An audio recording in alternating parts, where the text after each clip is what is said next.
নমস্কার সবাইকে, আমি অর্চনা। কেমন আছো সবাই? 17/5/2025 দিনটি ছিল শনিবার। সকালবেলায় ছিল পড়তে থেকে বাড়ি এসে বসে পড়েছি রান্না বান্না করতে। ভাবছো তো শনিবার, কিন্তু কেন রান্না বান্না করছি? কারণ শনিবার করে তো আমি দোকান বন্ধ রাখি না।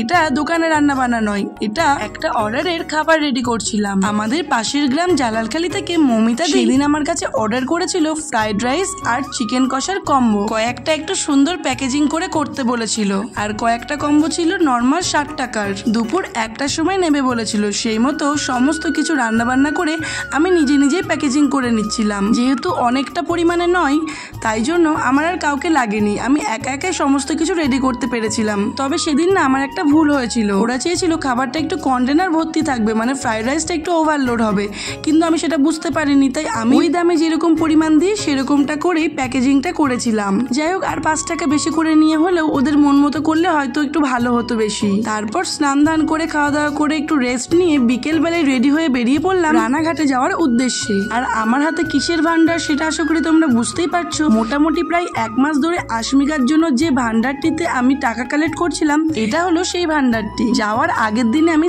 হোয়াটসঅ্যাপে স্ট্যাটাস দিয়েছিলাম যে যারা আশমিকার জন্য টাকা দিতে চাও তারা আমার কাছে দিয়ে যেও বা অনলাইন করো। সেই মতো অঙ্কনদা আমাকে অনলাইন করেছিল কিছু টাকা, আর অর্পিতা আমাকে বলেছিল ওদের বাড়ি থেকে নিয়ে আসতে। তাই সেই মতো আমি ওদের বাড়ি থেকে টাকা নিয়ে আসলাম, সাথে সায়নদাকে ফোন করেও কিছু টাকা নিয়ে এলাম। তারপরে বেরিয়ে পড়লাম স্কুটি নিয়ে বাতকুল্লা স্টেশনে যাওয়ার উদ্দেশ্যে। বেরোতে একটু দেরি হয়ে গেছিল, ওই কারণে ভাবলাম বাতকুল্লা থেকে ট্রেনটা ধরবো। স্টেশনের আগে একটা গ্যারেজে গাড়ি রেখে আমরা এক প্রকার দৌড়ে ট্রেন ধরে পৌঁছে যাই রানাঘাট স্টেশন। যেহেতু ওটা লালগোলার ট্রেন ছিল, তাই ট্রেনে প্রচুর পরিমাণে ভিড় ছিল।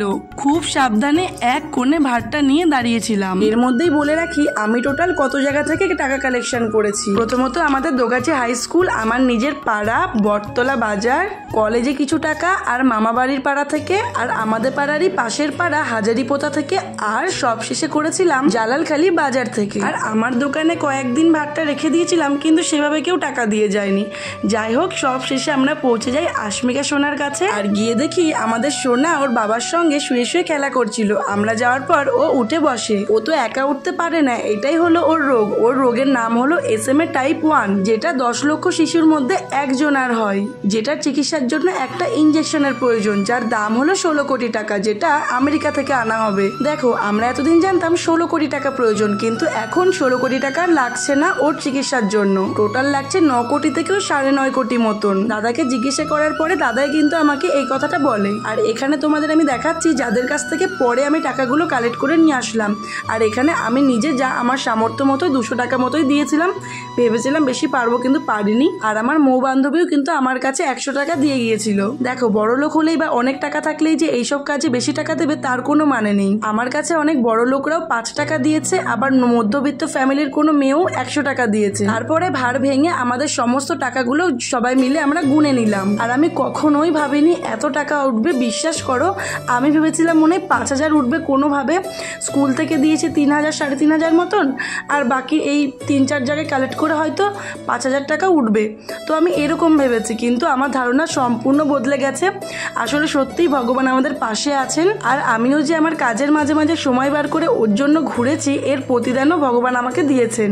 আমাদের টোটাল টাকা উঠেছে 8,854 টাকা, মানে প্রায় 9,000 টাকা। ভাবা যায় বলো? আমি তো বেশি জায়গায় যাইনি, তারপরেও এত টাকা উঠেছে। আর যারা আমাকে বাজে কথা বলেছো তারা অবশ্যই বুঝতে পারলে যে তোমাদের ওই 5-10 টাকা করে দিয়েই কিন্তু এত টাকার পরিমাণ আমি তুলতে পারলাম, মানে 9,000 টাকাটাও অনেকটাই এই সময়। আর এইভাবেই কিন্তু অল্প অল্প করে টাকা দিয়েই ওর চিকিৎসার প্রায় পুরো টাকাটাই উঠে গিয়েছে। আমি যেদিন গেছিলাম আমি এই কথাটাই জানতাম, তবে রিসেন্ট আমি খবর পেলাম ওর মায়ের কাছ থেকেই যে পুরো টাকাটা জোগাড় হয়ে গেছে, মানে 50-60 লাখ টাকা মতো বাকি ছিল, সেটা একটা সংস্থা থেকে পুরোটাই ওদেরকে দেওয়া হয়েছে। শুনে তো মনটা খুব ভালো হয়ে গেল, মানে এর থেকে খুশির খবর হয়তো আর কিছু হয় না। আমরা যখন চলে আসছিলাম ও কিন্তু আমাদেরকে আসতে দিচ্ছিল না, মানে টাটা করছিল না, বলছিল না না না না, মানে আমাদেরকে থাকতে বলছিল। যাই হোক, তোমাদের সকলকে অনেক ধন্যবাদ যারা আমাকে সাহায্য করেছো, মানে ওর জন্য আমার কাছে টাকা দিয়েছো এবং আমার সঙ্গে ঘুরে টাকা কালেক্ট করেছো। যাই হোক, তারপর বাড়ি আসার সময় বৃষ্টির কারণে